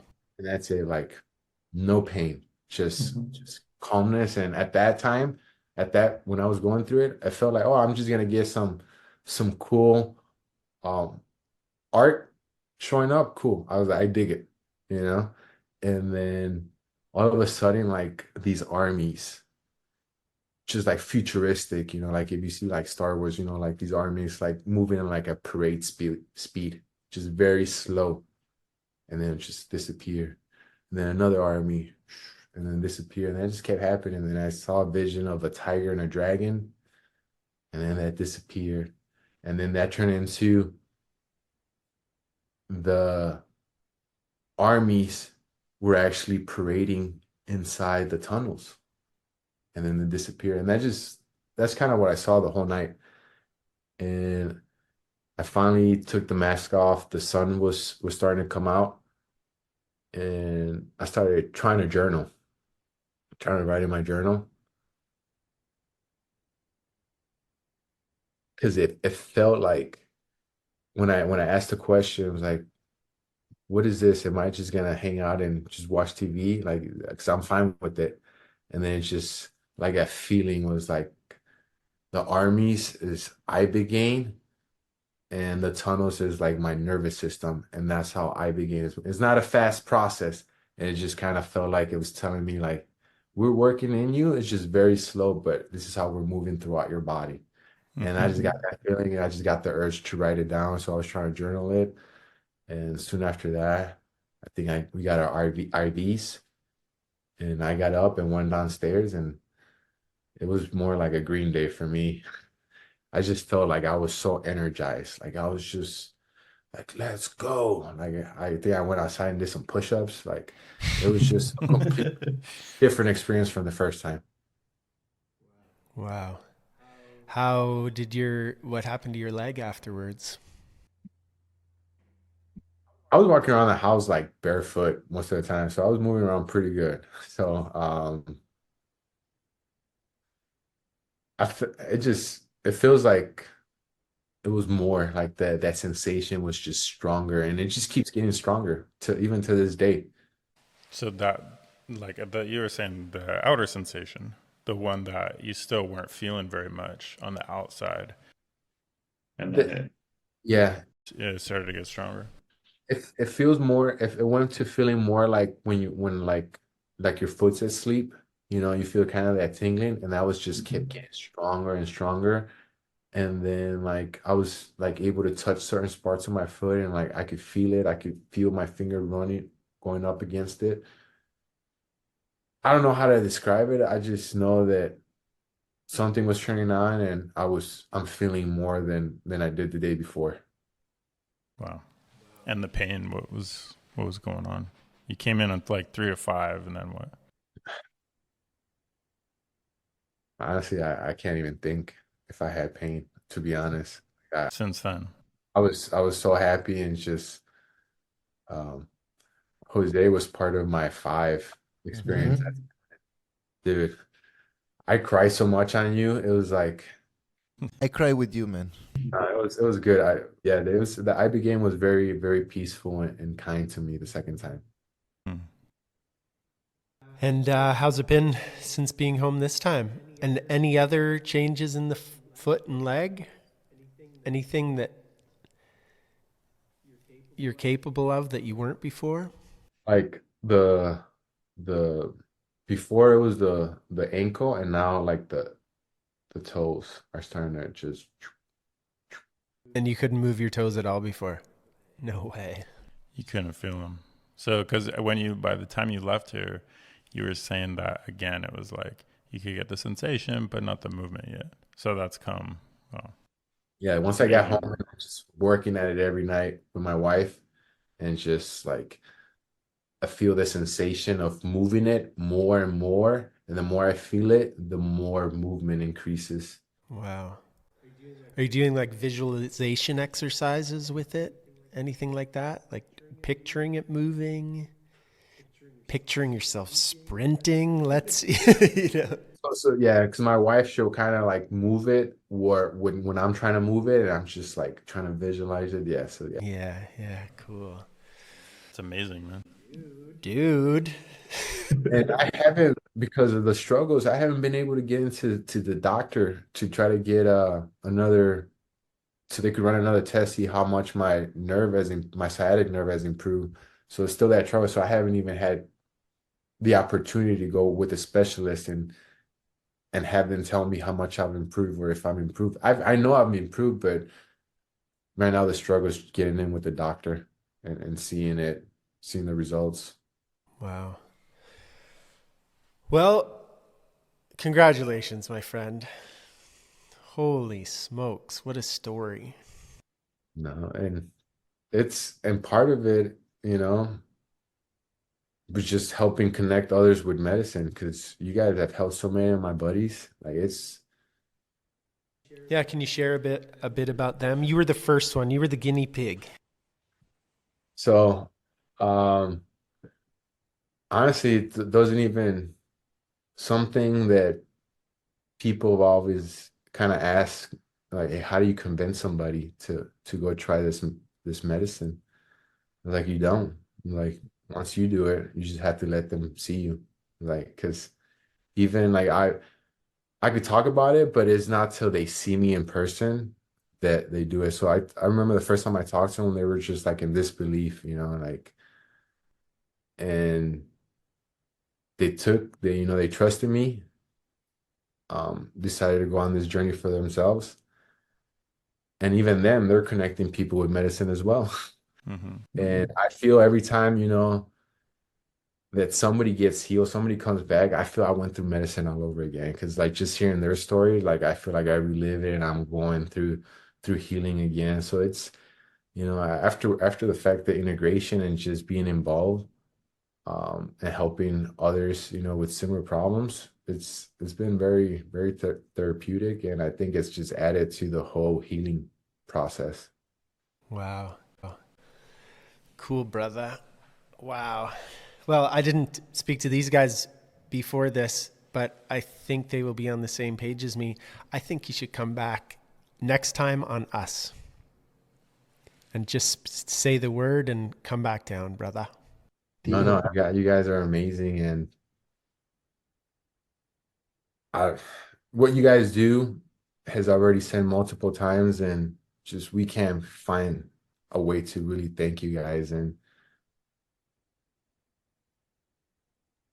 I wish our families could get to experience, just even meeting you guys, because they don't know who you are in person, but I promise you, everybody who's around me, like they know who you guys are, because you guys help change my life, and now I get to give my kids a better future. So, I'll say it with the bottom of my heart, I love you guys. I love you guys, your staff, and you guys are family. You guys are my last unit.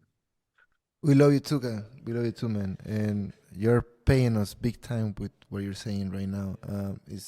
For us, it's just beautiful to hear that, and just to hear that your family are doing great. It's badass. I like to say that word.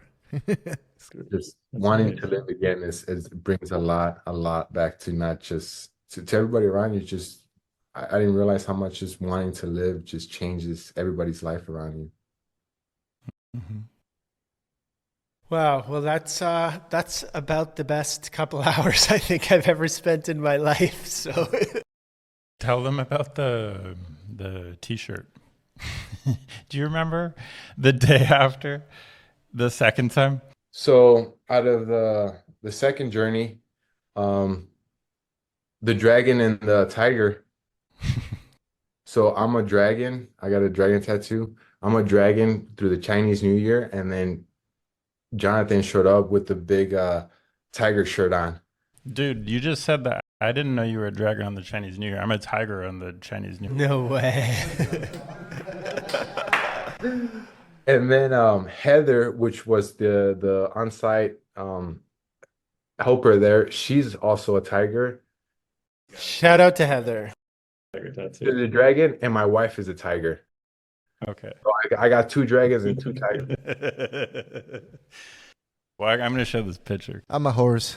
Yeah, I'm a dragon as well. I'm on the cusp of rabbit and dragon. So it was just everything just added, and then the 5, it was just more.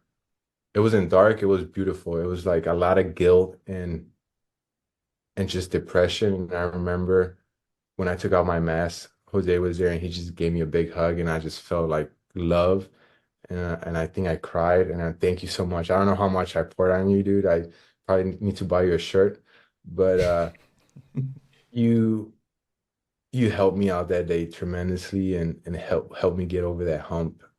And it continues to be beautiful, and life gets better every day. Thank you, brother. Thank you so much for sharing that, for sure. Well, gentlemen, I think that was some time well spent, my friends. Marty, thank you so much for sharing this. I think, we often don't get to know your story in that much detail, so thank you for sharing it. And I'm sure that hearing that is it's going to be not only interesting, but hopefully it helps someone out there. That's going to change some lives right there, you sharing like that. You just ignite on us a lot of power, so thank you for that, man. I appreciate it, guys. Thank you for that, seriously. It makes a lot for us. Cool, Marty. Well, we'll see you the next time you're down here. To everybody else, thank you so much for listening. We really appreciate it. I think I have seen what this podcast shall become, and it's beautiful. Yeah, it's good. Thank you so much, my man. See you next time, brother. Take care, everyone. Love you all.